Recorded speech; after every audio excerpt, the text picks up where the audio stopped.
What kinds of activities should people list in this section?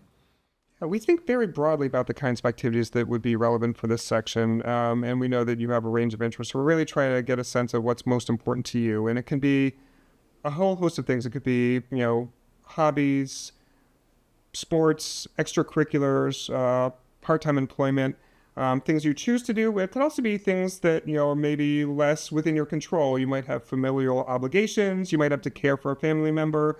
You may have other things. You might have to work during undergraduate, maybe not of your choice, but because you need to be able to pay for college. So there are lots of things we put in there, but this section really allows us to get a fuller sense of you as a candidate, as an individual, beyond some of the other things that are in the application, the other data points that we're looking at.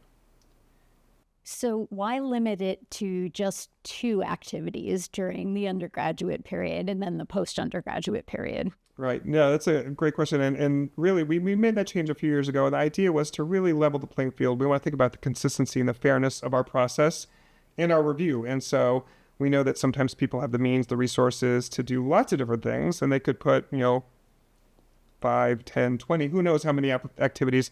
That doesn't make them more competitive candidate just because they have the means to engage in these things. And so we tried to limit it to 2, again, to level the playing field. And to make sure you're really focusing yourself on the most significant things, the most meaningful things to you, and not just kind of adding things on because you could do that. It also helps us in our review process to be more consistent, to be more fair, because we're not being swayed by seeing a long list of activities. Everybody's presenting sort of the same number, and that helps us be kind of more apples to apples in how we're looking at it. And I would say we limit it to 2. You don't have to do 2. We know that in undergraduate, or certainly when you're working, you might be busy and you might not have time to do even 2 things outside of your work or your studies, and that's okay.